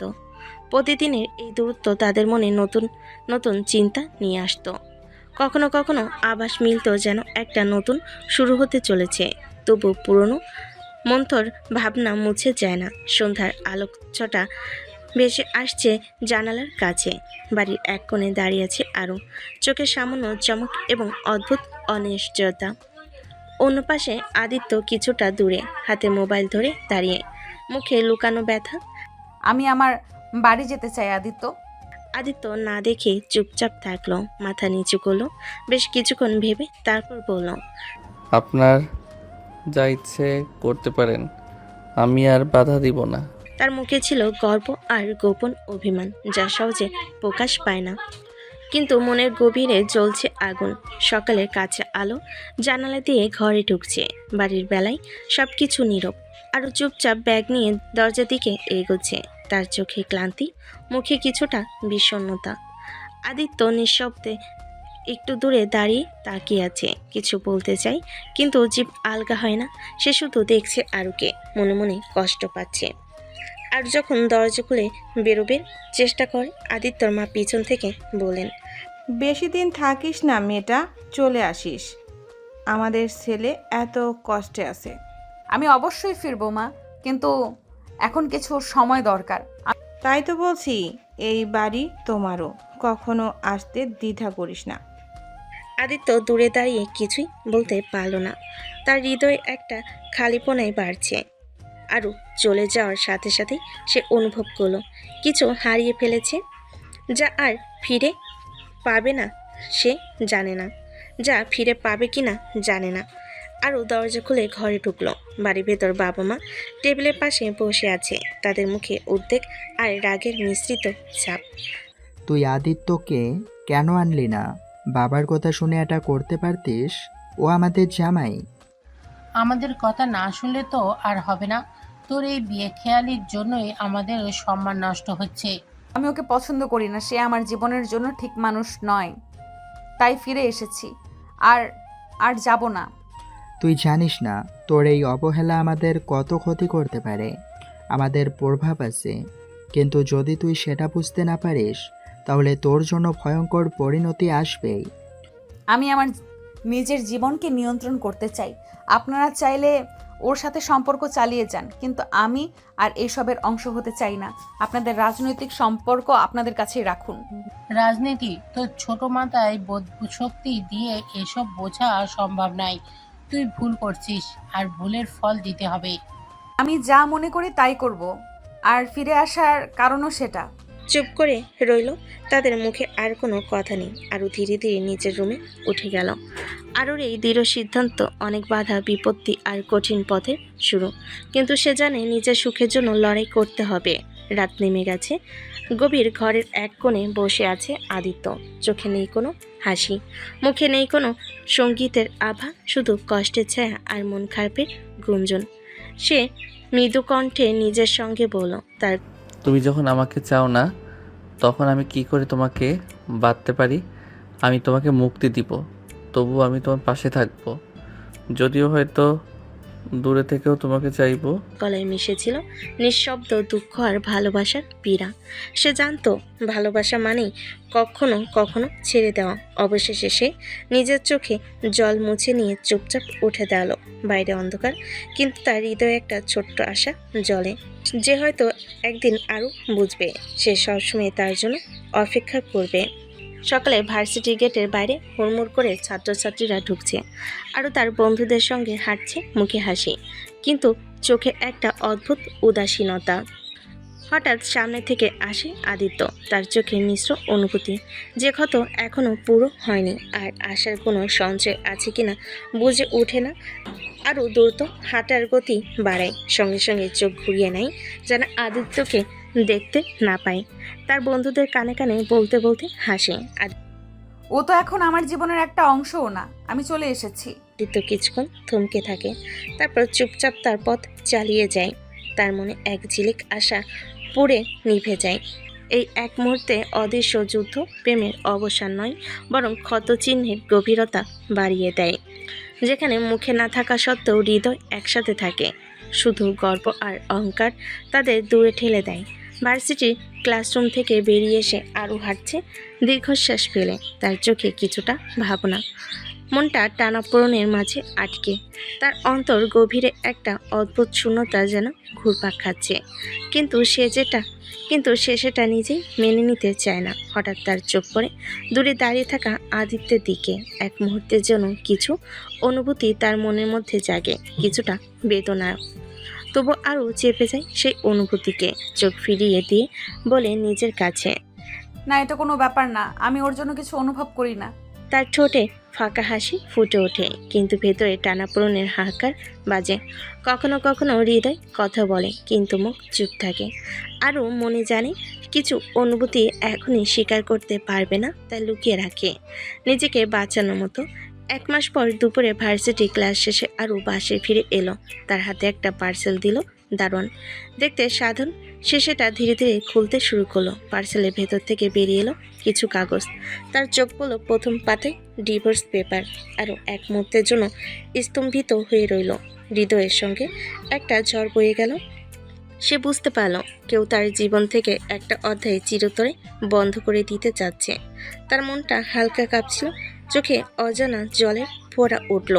সে যতটা চেষ্টা করলো না, সে নিজেকে ধরে রাখতে পারল না। কি, এটা কি সত্যি নাকি সব শেষ? একটা পার্সেল, এক দফা কাগজ, যা জীবনের এক নতুন অধ্যায় শুরু কিংবা শেষের সংকেত হতে পারে। আরও জানতো না এই ডিভোর্স পেপার তার জীবনে কি পরিবর্তন আনবে। আরও গভীর নিঃশ্বাস নিয়ে ফোন হাতে ধরল। কল করতে আদিত্যের গলা সুর শোনা গেল। তুমি ডিভোর্স পেপার কেন পাঠিয়েছো? আমাদের মধ্যে তো কিছুই হয়নি, আমি বুঝতেই পারছি না। আরু, তুই তো আমাকে পছন্দ করো না, তুমি চেয়েছিলে আমাকে দূরে রাখতে। আমি শুধু তোমাকে মুক্তি দিলাম। যে মানুষকে তুমি ভালোবাসো না তাকে কষ্ট দেওয়া ঠিক হবে না। আরও গলার জোর পাচ্ছিল না। তার চোখে জমে উঠল এক স্রোত বেদনার অশ্রু। অন্তরটা ব্যথায় কাঁপতে লাগলো। কিন্তু আমি কিছু বলো না, তুই যা চাইছো আমি সব মেনে নিচ্ছি, তোমার জন্য এটা করলাম। দুজন মানুষের মধ্যে কষ্টের এই দূরত্ব, যেখানে ভালোবাসা থাকে কিন্তু অহংকার আর গর্ব তাদের বাধা হয়ে দাঁড়ায়। আরও বুঝতে পারলো কখনো কখনো মুক্তি দেওয়া আর একটু বড় ভালোবাসা। সন্ধ্যার আলো ধীরে ধীরে নিভে আসছে। আরুর বাবা ফোনে কথা শুনে চেঁচিয়ে উঠলেন। ও কি করলো? ডিভোর্স পেপার দেওয়ার সাহস কিভাবে পেল? তাকে লাল হয়ে ওঠা বাবা দ্রুত বাসে গিয়ে আরুকে টেনে নিয়ে বেরোলেন। চলো, আমরা ওদের বাড়িতে যাচ্ছি, এই অপমানের জবাব দিতে হবে। অপমান আর ক্ষোভ নিয়ে তারা চলে এলো আদিত্যের বাড়িতে। দরজা খুলে প্রবেশ করতে আদিত্যের মা দেখতে পেলেন আরুর বাবা মা রেগে চিৎকার করছে। তোর ছেলের সাহস হয় কিভাবে আমার মেয়ের ডিভোর্স পেপার দেয়? আমরা তো অনেক সুযোগ দিয়েছিলাম, তুই বুঝছিস না আমরা কি সম্মান হারাচ্ছি? আমাদের ছেলেকে নিয়ে তুমিও তো ভাবো, ও সবটাই করেছিল তোমাদের মেয়ের ভালো থাকার জন্য। তুমি বোঝো না, তোমার মেয়েটাই সব কিছু এলোমেলো করেছে ভাইজান। তর্ক উত্তেজনা মাঝে বাড়ির বাকি সবাই থমকে দাঁড়ালো। আরও শুধু মৃদু কণ্ঠে বলল, আমি চাই না এই যুদ্ধ, আমি শুধু শান্তিতে থাকতে চাই। দুই পরিবারের মাঝে ঝগড়া তীব্র হয়ে উঠল, যেখানে অবিশ্বাস আর রাগের পর্দা মোড়ানো সত্য। কিন্তু সেই ঝড়ের মাঝেও একটা প্রশ্ন। আদিত্যর বাড়ির গরম গরম তর্কে হঠাৎ আদিত্য মাথা তুলে বলল, আপনি আমার মাকে তুই বলছেন? কোন সাহসে? সবার চোখ একেবারে তার দিকে ফোকাস হলো। আরুর বাবা ঠোঁট চেপে ধরে, কিন্তু গভীর স্বরে বলল, আমার অধিকার আছে তাই বলছি, কারণ ওর মা আমার নিজের বোন। এই কথা শুনে গোটা ঘরস্থ সবাই অবাক হয়ে গম্ভীর হয়ে গেল। কেউ কিছু বলতে পারল না, শুধু একে অপরের দিকে তাকিয়ে রইল। কেবল আদিত্যের বাবা একদম শিথিল চেহারায় চুপচাপ দাঁড়িয়েছিলেন। পরিবারের এই অপ্রত্যাশিত সম্পর্কের খবর তর্কের তীব্রতাকে আরও গভীর করে তোলে। আর সবাই ভেবে বসে, এই সম্পর্কে কি তাদের সমস্ত কষ্টের মেরামত করতে পারবে? আরুর বাবা গম্ভীর স্বরে বলেন, তোর মা আমাদের অমতে একটা গরিব ছেলেকে ভালোবেসে বিয়ে করেছিল, সে কারণেই আমরা তাকে মেনে নেইনি। আর তাই তার সঙ্গে আমাদের আর কোনো যোগাযোগ নেই। আমরা চাইনি আমাদের পরিবারের নাম নষ্ট হোক। ঘরের বাকি সবাই শান্ত হয়ে রইল। সবার মনে এক অদ্ভুত নীরবতা নেমে এলো, যা কথার বাইরে একটা বোঝাচ্ছিল। আদিত্য এবং আরও দুজনেই অবাক হয়ে একে অপরের দিকে তাকালো। এই নতুন তথ্য তাদের মধ্যে পুরনো গভীর ব্যবধানে নতুন কারণ এনে দিল। আরুর বাবা গম্ভীর চোখে আদিত্যের দিকে তাকিয়ে বলেন, তুই সেদিন যখন জোর করে আরুকে বিয়ে করে এনেছিলি, আমি তোর মাকে দেখে কিছুই না বলে বিয়ে মেনে নিয়ে চলে গেছিলাম, কারণ ওর চোখে ছিল এক অদ্ভুত দৃঢ়তা, যা বলছিল ও এ যুদ্ধে হার মানবে না। ঘরে পরিবেশ ভারাক্রান্ত হয়ে গেল। সবাই যেন শ্বাসরুদ্ধ হয়ে গেল। আদিত্যরও দুজনে কিছু বলতে পারল না। তারা বুঝতে পারল এই যুদ্ধ শুধু বাহিক্য নয়, অভ্যন্তরও চলছে কঠিন লড়াই। আরুর বাবা তীব্র চোখে আদিত্যের দিকে তাকিয়ে বলেন, তোর কাছে স্পষ্ট করে বলে দিলাম, আমার মেয়েকে কখনো ছাড়ার চেষ্টা করবি না, এই কথা মনে রাখবি। আদিত্য একটু প্রতিবাদ করলো না, শুধু মাথা নোয়ালো। মনে মনে ঠিক করলো যত কঠিনই হোক সে আরুকে কখনো ছাড়বে না। ঘরের বাতাস ভারাক্রান্ত হয়ে গেল। সবাই একরকম নীরব, কেউ কিছু বলার সাহস পাচ্ছিল না। আরও কিছুক্ষণ চুপ থেকে তারপর কাপতি কণ্ঠে বলল, আদিত্য, আমাকে ক্ষমা করো। আমার তোমাকে ছোট লোক বলা উচিত হয়নি। আমি জানতাম না তুমি আমার ফুপির ছেলে। আদিত্য একটু বিস্মিত হয়ে তাকালো। তার চোখে মিশে এলো অদ্ভুত কোমলতা। সে ধীরে ধীরে বলল, ভুল করাটা মানুষেরই স্বভাব। তুমি যখন বুঝতে পারলে সেটাই বড় কথা। আর চোখে জল জমে এলো। মনে হলো এই ছোট্ট কথাগুলো যেন তাদের দূরত্ব কমিয়ে দিয়েছে। ক্ষমা আর বোঝাপড়ার এই ছোট্ট সেতুতে তাদের সম্পর্কে নতুন সূচনা হতে চলেছে, যেখানে অহংকার কমে বসবে ভালোবাসার রাজত্ব। আরও চোখে চোখ রেখে বলল, আদিত্য, আমি তোমার সাথে সংসার করতে চাই। এতদিন দূরে সরে থেকে বুঝেছি আমি কিছু ফিল করি তোমার জন্য। আদিত্যের মুখে ধীরে ধীরে হাসি ফুটে উঠল। সে হাতে হাত রেখে বলল, আমি তো সব সময় অপেক্ষা করছিলাম তোমার এই সব কথা শোনার জন্য। আমার জীবনের সবচেয়ে বড় সুখ তুমি।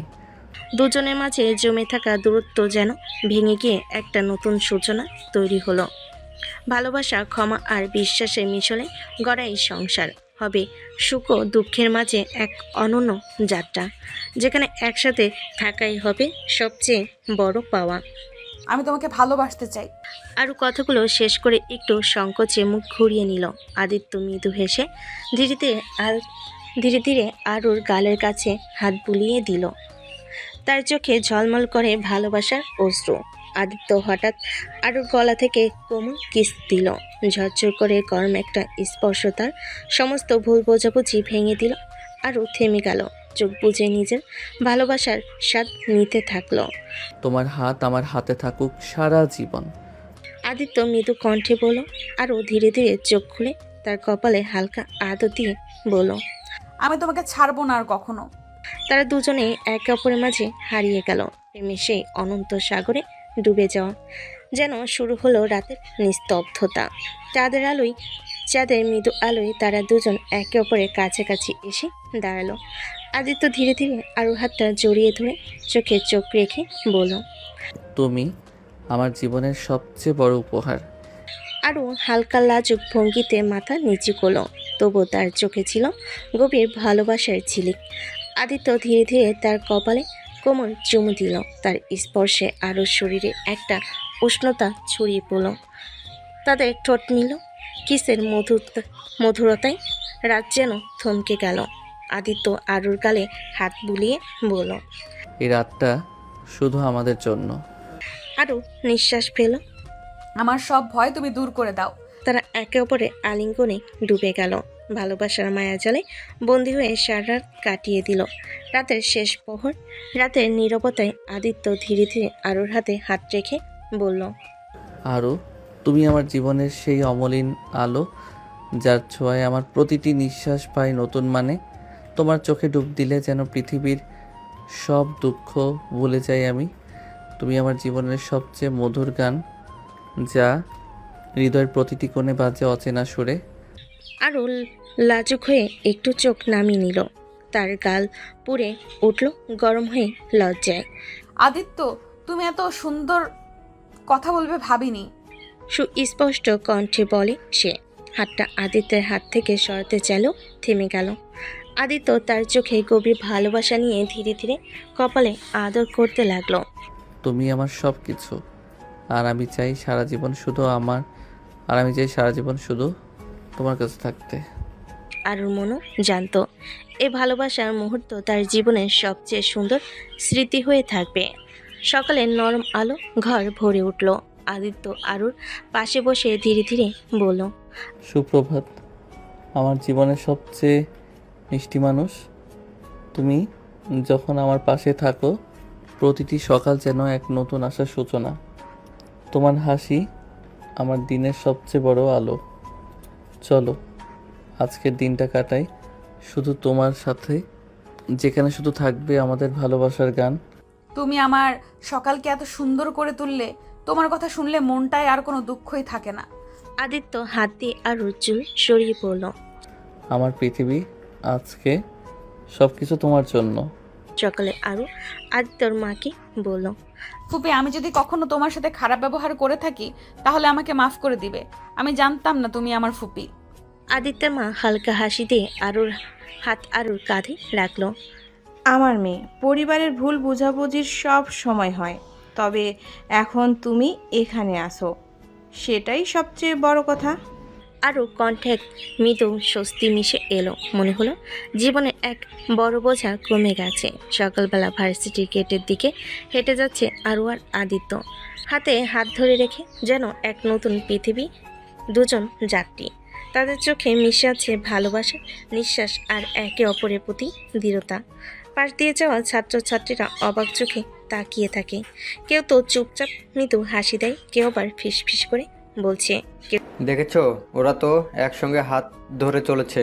কেউ কেউ নিজেদের মধ্যে বলে, আরও যেই এত কঠোর ছিল এবার এত সহজভাবে প্রেমে মেনে নিচ্ছে। আদিত্যর সাহসও প্রশংসার যোগ্য। আরু আর আদিত্য নিজেদের মধ্যে হাসে। তাদের হৃদয় জানে এই ছোট্ট ছোট্ট মুহূর্তে তাদের বড় পরিবর্তনের সূচনা। যখন দুই মানুষ নিজেদের ভালোবাসার সামনে সব বাধা ভুলে যায়, তখন তাদের হাতে হাত ধরা শুধু ভালোবাসারই নয়, অন্যায়ের বিরুদ্ধে এক প্রতিবাদের প্রতীক হয়ে ওঠে। রনি হাসতে হাসতে আদিত্যকে বলল, কি ব্যাপার ভাই, শেষে সেটিং হলো কিভাবে? আরও মনে হয় তোমার কাছে গিয়েই সব বদলে গেল। ধৈর্যে মেওয়া ফলে রনি, একদিন তুমি দেখবে যে সম্পর্কের ভিত্তি থাকে ধৈর্যের ওপর, ওটাই সব থেকে মজবুত হয়। তোর মতো লোকদের জন্য তো অনেক বড় লড়াই করা লেগেছে বুঝি। হ্যাঁ, লড়াই ছাড়া কিছুই মেলে না জীবনে। আর যখন ভালোবাসা থাকে তাহলে ধৈর্যের ফল মিষ্টি হয়। দেখেছো তো তোদের যে কত ঝগড়া ছিল, আরও তো সেই মানিয়ে নিয়েছে। বলছি এখন ওর বদলে তোমার গর্ব একটু কমানো দরকার। আরু হালকা লজ্জা নিয়ে মাথা নিচু করলো, চোখ ছোট করে ফিসফিস করে বলল, হয়তো নিশা, তুমি ঠিক বলেছ, আমি একটু বেশি জেদি ছিলাম। আরে তাই বলে এখন তো ভালোবাসা স্পষ্ট। আদিত্যের সঙ্গে তো সব ঠিকঠাক হয়ে গেছে। হ্যাঁ, এটা সত্যি। ভালোবাসার জন্য সবাই কিছু না কিছু মানিয়ে নেয়। বন্ধুত্ব আর ভালোবাসার মিশনে জন্ম নেয় নতুন করে সম্পর্কের বন্ধন, যা সময়ের সাথে আরও মজবুত হয়। আদিত্য আরও হাত ধরে ধীরে ধীরে রাস্তা দিয়ে হাঁটছিল। তার কণ্ঠে মধুর অনুভূতি বেজে উঠল। আরও এই পথটা যতই দূর হোক না কেন, তোমার হাত আমার হাতে থাকলেই আমি ভয় পাই না।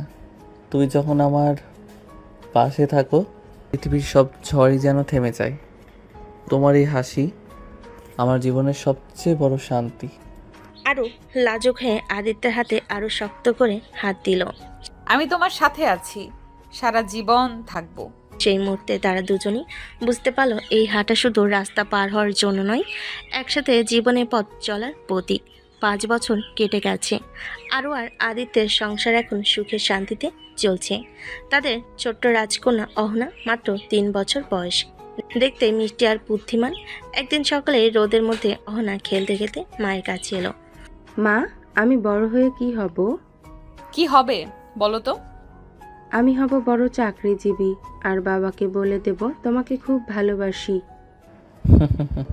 দেখছো তো অহনা আমাদের ছোট্ট রূপকথা রাজকন্যা। ছোট্ট অহনার পাকা কথা আর মিষ্টি হাসি তাদের জীবনে নিয়ে এসেছে নতুন আলো ও আশা, যা প্রতিদিন নতুন আনন্দের সুর তোলে বাজে সুরের তালে বাজে। অহনার বাবা আদিত্যের হাত টেনে বলল, বাবা চলো ঘুরতে যাই। কি সুন্দর কথা বললে। চলো আজকের দিনটা আমাদের মজা করে কাটাবো। আমাদের ছোট রাজকন্যার ইচ্ছে পূরণ করতে তো হবেই। অহনা বাবা আদিত্যের হাত টেনে বলল। তারা সবাই ঘুরতে গিয়েছিল পার্কে। আরও হঠাৎ মাথা ঘুরে মাটিতে পড়ে গেল। আদিত্য দ্রুত ছুটে এলো, তাকে ধরে বাঁচাতে চেষ্টা করলো। তৎক্ষণাৎ ডাক্তারের কাছে নিয়ে যাওয়া হলো। ডাক্তার মৃদু হাসি দিয়ে বলল, আপনার ওয়াইফ প্রেগনেন্ট। এই খবর শুনে আদিত্যের চোখে আনন্দের ঝিলিক দেখা দিল। সে আরুর হাত শক্ত করে ধরে বলল, আমাদের পরিবার আরও বড় হবে। এই খুশির সময়কে আমি কখনো ভুলব না। আমি জানতাম তুমি খুশি হবে। নতুন জীবনের আগমন তাদের জীবনে নিয়ে এলো আরও এক আনন্দের অধ্যায়, যা তাদের ভালোবাসাকে আরও গভীর করে তুলবে। অনা বড় চোখে বাবা মার দিকে তাকিয়ে বলল, আমার একটা ভাই চাই, সে আমার মতো দুষ্টুমি করবে। অবশ্যই না, আমরা তো তার জন্য অপেক্ষা করব। একসাথে দুষ্টুমি করবে, খেলাধুলা করবে। আমাদের ছোট্ট পরিবারটা আরো বড় হবে, আরো আনন্দ হবে। অহনার এই কাব্যিক আশা নিয়ে আসছে সংসারের নতুন স্বপ্ন আর সুখের আলো। রাতের চাঁদের আলোয় ঘর সেজে উঠল কোমল আলোয়।